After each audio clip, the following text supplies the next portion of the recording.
Hello, I'm Sheila Sage. Welcome to Early Years Workshop. I've got a group of experts with me here today.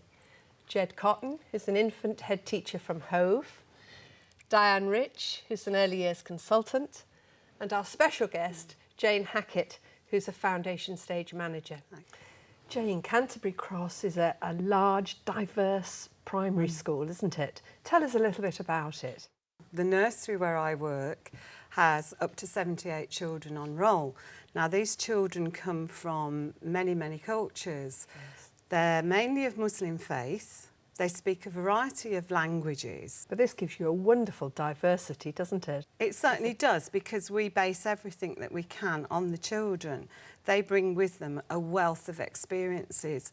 When we think about assessing children, we have to remember that it's the educator's main responsibility to ensure that children learn. And part of assessment is learning as educators what those children have picked up, what they know, what they understand, what they're interested in. And with these children, we're only going to find that out by having your bilingual adults working with them. So shall we see some of what happens in your nursery? Where should she put the sunflowers? She put some of them on a table. Big Ted said, No, Molly. That's not what you do with the seeds. Big Ted said, Na, Molly. Bisiti takurunya. He said, you have to. What do you have to do, Danielle? You have to put it in the soil. Big Ted said, Bistaki jodi gaছ তুলতে চাও তে মাটির ভিতরে হারানি লাগে. If you do all of those things, you will grow a beautiful sunflower. Big Ted said, যদি ওটা সকলটা করো তে সুন্দর সানফ্লাওয়ার উঠবো. Wasn't it lovely when those children understood in Bengali and we heard the laughter? I think it shows how important it is to use bilingual staff in the way you do. Children think in their home and community language, and when their home and community language isn't English, they do need to experience hearing their own language within their setting, and this is what you're providing for them. Jane, I would imagine that in a very busy nursery environment, you're not going to be able to focus on all of the children at the same time because they're all doing so many different things. That's right.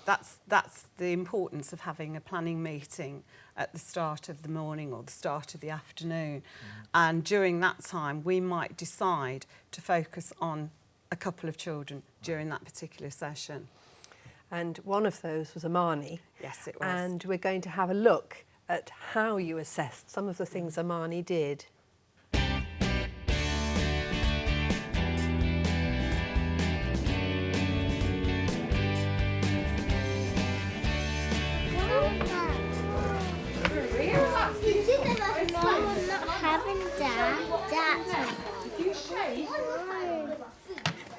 That's it, no more.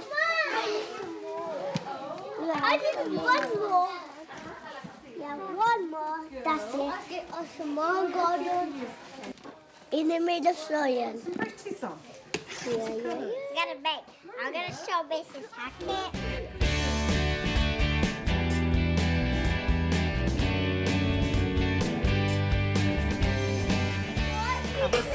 It's lovely. How does it feel? Good. What does it feel like? And stuff. There's lots of glittery things and sticks. Whoops, careful. Stick. If you say, excuse me, please may I have a stick, somebody might pass them to you. There we go, lots of goodies. So you were making informal assessments there. Did you write those down or? No, those are the mental ongoing notes. Yes. You could possibly jot something like that onto a post-it note. But I think a lot of these are all the little mental notes that, you know, a good practitioner will make. And then you discuss that with all the co-workers? At another meeting, yes. It was interesting when you were undertaking the assessment on Amani.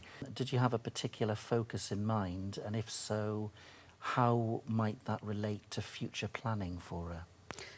When we were talking about our planning at the start of the morning, we talked about Amani and how she's very dominant in her play, and we wanted to see if there was any way in which we could encourage her to be part of play, but to also allow the other children to lead that play rather than to take over all the time.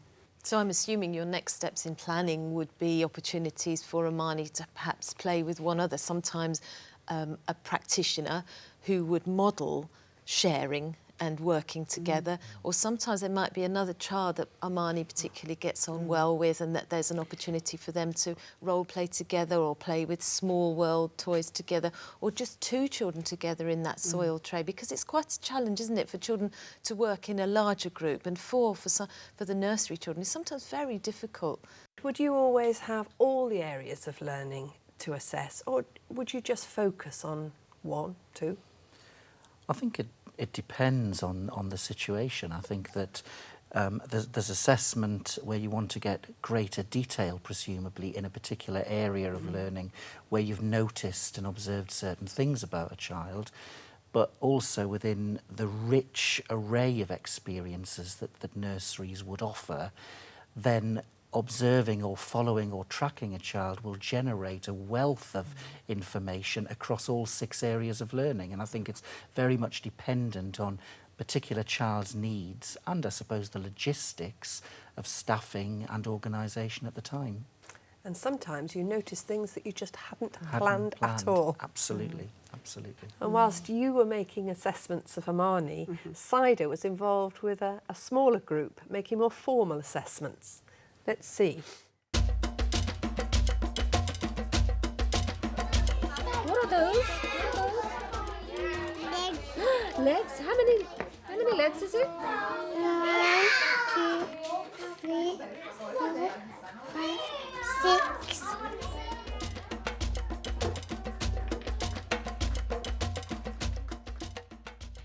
Had you organised exactly what Saida was going to observe?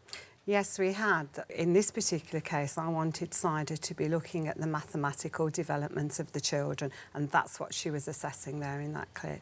Jed, with your QCA hat on, your background, do you recognise all these different ways of building up a profile as being equally valid? Yes, I think that validity is in the usefulness of something.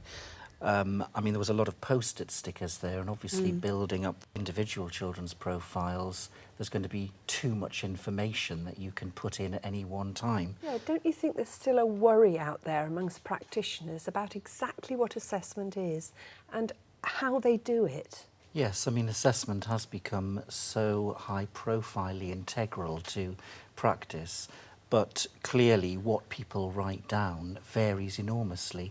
And I think that, you know, quality assessment, the focus needs to be on learning, and people need to have a clear idea about what children are learning at the various activities and how children are demonstrating the many things that they know and finding the right shorthand to do that, because obviously we do need to invest time in observations, but there is still this tension that time could be better spent involving directly in talking at or with children and not actually listening to what they say to make the quality improved in the future.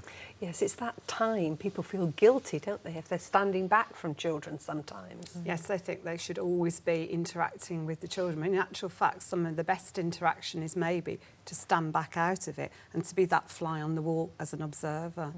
And you targeted Fatima for a slightly more formal assessment, which we can see now.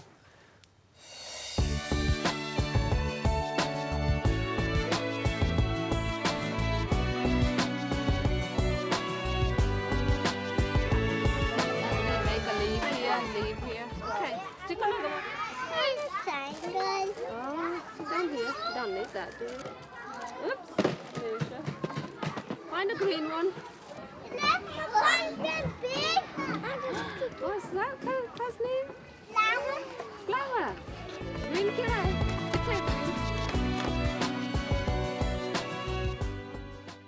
Were you mainly writing a description of what Fatima was doing, or were you looking at the development for the next stage? She was another little girl that we targeted. She's much, much quieter. She prefers adult-led activities. So I think what I wanted to see was, does she actually interact with the other children? Jed, can you give us an example of something that might be very useful in assessment terms and something that might not be very useful? Well, I think what would be useful for assessment would be, for example, information about whether that was the first time that had been noticed, the child's particular demeanour during the activity. Was she very enthusiastic? Did she appear shy?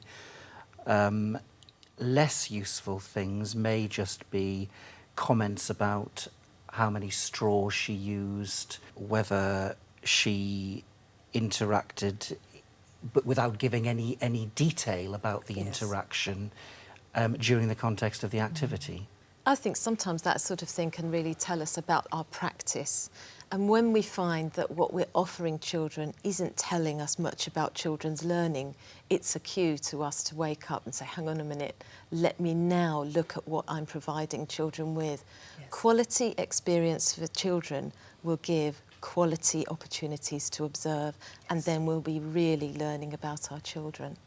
When you're observing children outside, does that give a different flavour to the assessment?